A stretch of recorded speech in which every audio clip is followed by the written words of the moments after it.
Queixei do secretário que ele me deixou mal agora, depois dessa aula, eu que não escrevo discurso, tenho que dizer o que o nosso saudoso poeta dizia, meu amigo Regis Reis, e tenho dito. Bom, muito boa noite a todos, os que aqui estão e os que nos assistem, os internautas, né? Eu tive uma educação baseada em valores, em respeito pela autoridade familiar, e diante da presença da minha autoridade familiar, os meus pais, em nome dessa autoridade, eu cumprimento as demais autoridades aqui presentes, já citadas no protocolo. Realmente esvaziam-se as palavras, né? Após uma aula dessa, eu externo meus cumprimentos aos desbravadores pelo excelente show que nos deram e principalmente pelos fatores sociais subliminares expostos aqui, né? De que essas crianças, esses pré-adolescentes, enquanto estão sob essas orientações, não estão fazendo nada errado. E também os cumprimento pela pertinência do título dessa obra, né, que na sua 20ª impressão nunca esteve tão atual, né? A esperança além da crise, a certeza de uma vida melhor, que nós aqui podemos dizer somos sobreviventes, né? Todos nós, tupanciretanenses, hoje, vivos, somos sobreviventes. Não nós, o Brasil todo, o mundo todo. Nós aqui perdemos quase 50 pessoas a essa crise epidemiológica, mas sobrevivemos. Estamos saindo de queixo erguido, né? Dando demonstração de bom combate.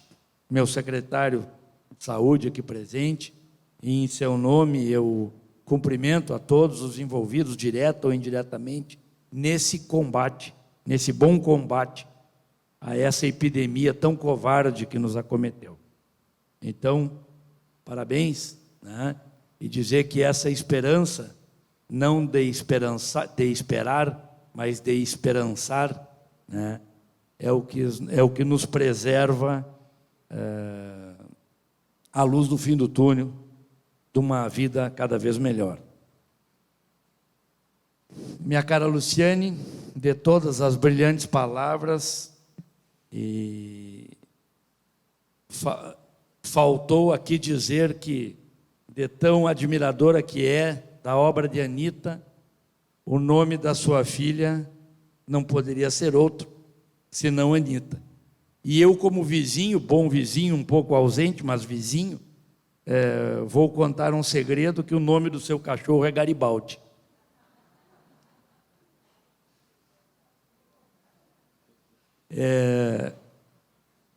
A gente costuma dizer que o homem se diferencia pela coragem, e isso estende-se, obviamente, às mulheres, né?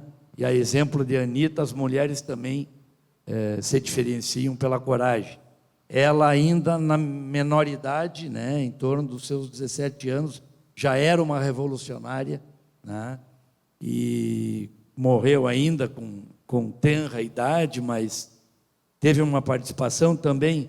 Eu ouso aqui arriscar, se me permite, breves palavras acerca da Revolução Farroupilha, né, e respeito muito o vasto conhecimento da Luciane, é uma referência para todos nós, mas dizer que em 1839, já com 4 anos de Revolução, no início do ano, no final do primeiro trimestre, se criou a República de Juliana, em Laguna, né? Com a participação principalmente de Giuseppe Garibaldi, que era um dos italianos que se incorporaram a essa revolução e que tiveram uma atuação brilhante, né? A exemplo dele, que vieram da região da Carbonária, na Itália, se não me falha a memória, né?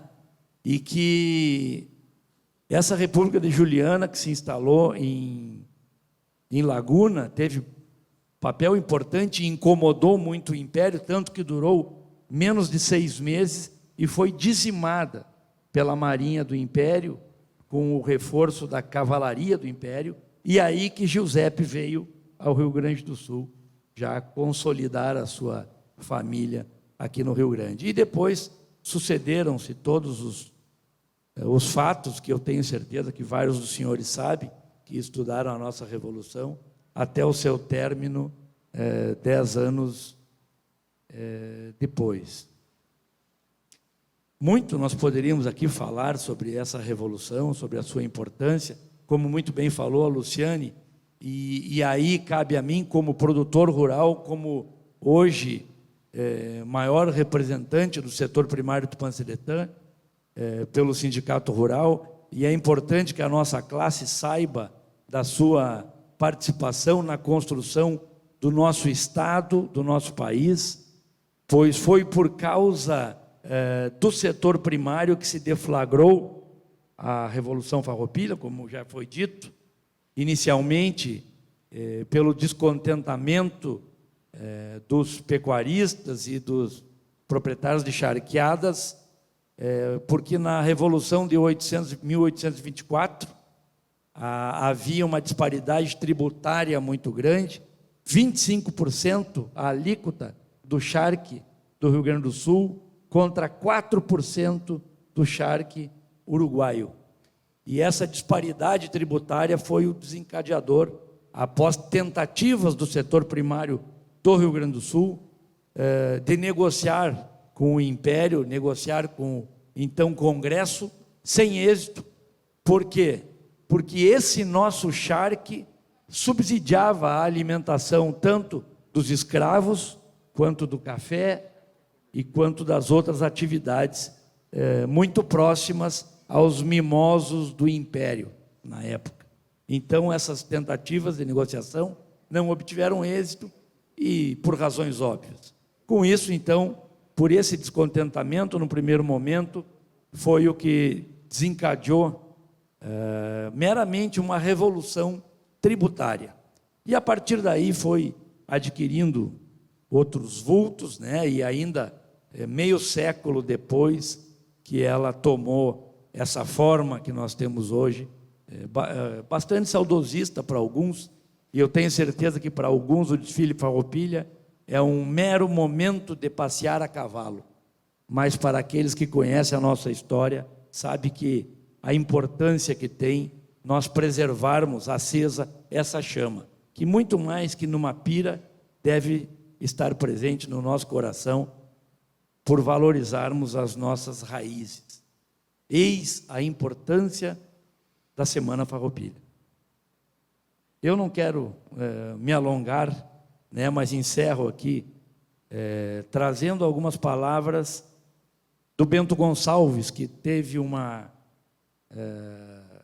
fundamental importância como maçom, como líder da Revolução.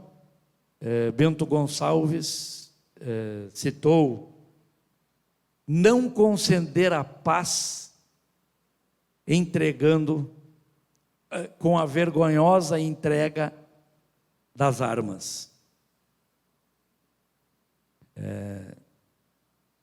Isso dobraria o nosso orgulho, o orgulho gaúcho. E traído por Bento Martins, que se aliou no final com o Império, né? E é importante que se diga, eu abro um parêntese, essa Revolução Farroupilha, que tanto é comemorada hoje nos 4 cantos do Rio Grande do Sul, não teve o apoio da capital, não teve o apoio das cidades, das grandes cidades, Pelotas, Rio Grande, Porto Alegre. Nessas cidades nem deveria haver hoje o desfile de 20 de setembro, porque traíram o movimento originalmente nascido no interior do Rio Grande do Sul. Mas, como falamos, o amor pelo Estado acabou contaminando a essência da Revolução, mas, de certa forma, enalteceu em nós o amor pelo nosso Rio Grande. Ainda com Bento Gonçalves, no término da Revolução, disse: nobre povo rio-grandense, povo honrado. Me falham, a senhora pode me ajudar? Nobre povo rio-grandense, povo de honra,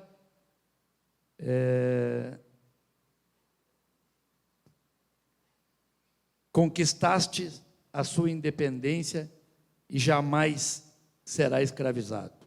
Então, meu caro vice-prefeito Márcio, em nome da nossa honra e da nossa liberdade, inspirado na Revolução Francesa, liberdade, igualdade e fraternidade, em nome disso, manteremos acesa sempre essa nossa chama, não aceitaremos que a nossa bandeira mude de cor, porque nela está muito bem descrito o verde dos nossos campos, o amarelo das nossas riquezas, e no vermelho uma ilusão apenas ao sangue farroupilha que foi derramado para conquistarmos essa trilogia: liberdade, igualdade e fraternidade. Em nome disso, então, eu declaro aberta a nossa Semana Farroupilha e desejo que todos tragam sempre viva em si, no seu coração, essa chama que daqui a pouco levaremos para a praça. Muito obrigado.